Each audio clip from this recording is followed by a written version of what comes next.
I think China just showed the world who is in charge.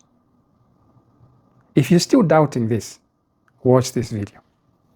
Trump went to China trying to present himself as a global king, but Xi Jinping turned him into a laughingstock with just 3 moves. First, Trump arrived with the expectation of negotiating relief on the 140% tariffs and reopening access to China's critical mineral supply chain. But instead of a symbolic presidential reception, Xi Jinping did not appear at the airport and assigned Vice President Han Zheng to meet him, setting a calculated tone. Second, Xi Jinping leveraged timing as a weapon. Knowing Trump was facing domestic pressure and low approval ratings, China made it clear there would be no urgency on their side. This shifted leverage away from Washington and placed Trump in a position of needing cooperation more than China did. Third, the organized crowd of about 300 young participants chanting coordinated slogans created a carefully staged image of unity and strength. The visual contrast with America's internal political divisions made the message even stronger for observers watching globally. By the end of these moves, Trump's attempt to project dominance was replaced by a visit where China clearly controlled the narrative. Trump has finished his meeting with Xi Jinping and the U.S. got absolutely embarrassed. It started off poorly. Whenever Trump arrived in China, Xi was not even there to greet him at the airport. And then there was whatever this was as Xi just kept walking through. Trump spent the whole time literally trying to just suck up to him, even him now keeping his head down. And right here he goes on to start talking. Xi just doesn't care. He doesn't care. And then in a very subtle power move, they walk past Chinese troops and Xi stands on the outside, forcing Trump in. Even on the initial handshake, Trump's come in to pat it. Xi just doesn't care. He's like, let go of my arm. Even just subtle face expressions and his body language right here, you can tell that for the first time ever, I saw Trump kind of be submissive. Whether it was handshake pats, walking with his head down, this was not the usual Trump, which is talking, which is loud, which is in the dominant position. By the way, the Chinese newspapers didn't even have it on the headlines. Trump also brought with him 30 of the biggest CEOs in American companies trying to strike a deal with China. Yes, honestly speaking, the whole US president coming to the Chinese airport only to be first welcomed by the vice president of China instead of the president himself, giving us the impression that he knows where he's standing. He knows he can't be moved by the US. Donald Trump and Xi Jinping might have looked like friends, but behind the Chinese president's words was a pointed message and a veiled threat. That might sound bland and inoffensive, but what Xi means is that America is declining and China is rising. That's the change he's talking about. And the first time he used that phrase in public was in Moscow in 2023, when he met his friend Vladimir Putin.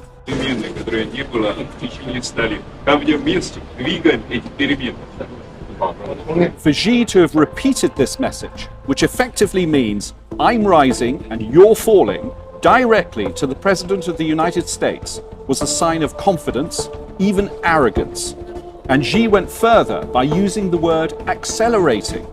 What he meant was that under your leadership, Donald Trump, America's decline is speeding up, and so is China's rise. And then came the coded threat. 中美两国能不能跨越所谓的修昔底德陷阱? That phrase, Thucydides' trap, was invented by a Harvard historian, Graham Allison, to describe how established hegemons have often gone to war against rising powers. Just as the Greek historian Thucydides described how Athens and Sparta waged the Peloponnesian Wars of the 5th century BC. What Xi meant was, the way to escape that trap is don't resist China's rise. If you oppose China, you risk conflict. To avoid this, you must accept the changes unseen in a century. So Xi was effectively telling Trump, live with China's rise and America's decline. That was his stark message for the established superpower. Also, let's not forget that China knows what the US, as far as Donald Trump, has been saying about China. I mean, let's not forget, Donald Trump once made statements about China like, oh, we can't continue to allow China to rape our country. Statements like that. We can't continue to allow China to rape our country. China's taking our jobs, our money. We've had a fantastic relationship, such respect for China. We don't want you buying our land. We don't want you taking the land and basically taking it off the market. You want to see farm prices drop? You want to see farmers lose a lot of money? Just take that out of the market. There are about 31%, almost 31% of foreigners coming to Harvard. It's too much because we have Americans that want to go there. I could tell them, I don't want any students. It's a very insulting thing to say to a country. If you want to see a university system die, take 500,000 people out of it. So China is aware.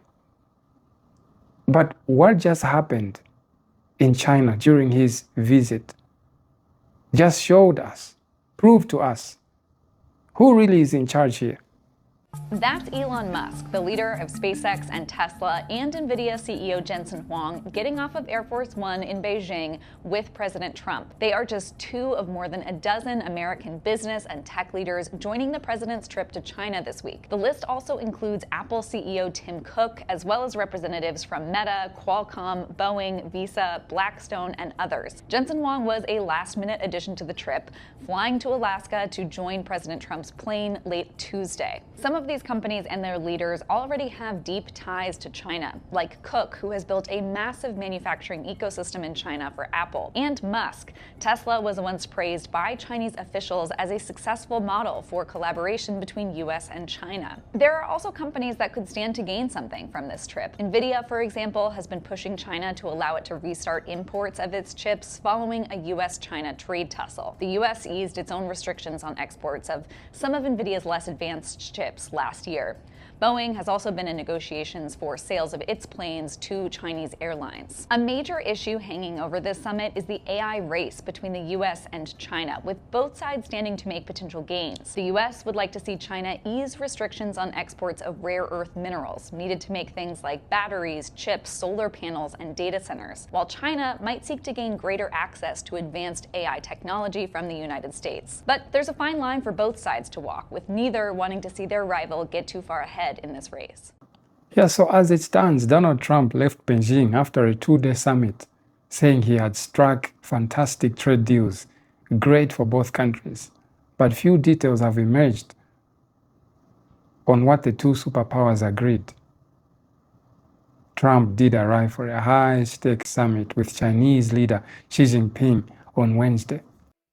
On Taiwan, he does not want to see a fight for independence because that would be a very strong confrontation, and I heard him out. Would the US defend Taiwan if it came to it? I don't want to say that. I'm not going to say that. There's only one person that knows that. You know who it is? Me. I'm the only person. That question was asked to me today by President Xi. I said, I don't talk about that. He asked you today.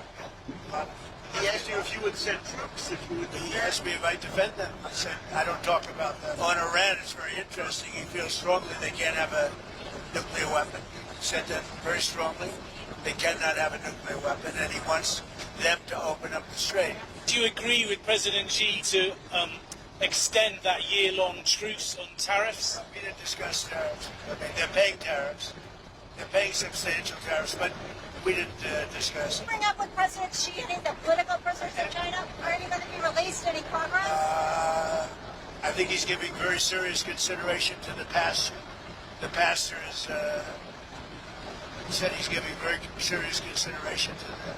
What about Jimmy I discussed it. What about Jimmy Lai? It's a tougher one. I did bring it up. It's a tougher one. For him, it's a tougher one. Do you think Starmer's going to survive as Prime Minister? It's a tough thing, unless he could straighten out immigration where he's weak. And if he doesn't start drilling, stop with the windmills all over the place that are causing havoc. They're causing havoc. Should he quit? I don't say that. I think he's a nice man, actually. But, I mean, I didn't like when he said, we're going to send ships as soon as you're finished with the war, as soon as you're... Well, we're sort of finished militarily, pretty much. Trump did say American farmers will be happy with his trade deals because China will be buying billions of dollars of soybeans. There has been, however, no confirmation of any deals or purchase from the Chinese. And if the Boeing orders are finalized, this would be the plane maker's first major Chinese deal in nearly a decade. So that's it for today. If you love content like this, please subscribe to my channel Thank you for watching. I'll see you in the next one. Peace.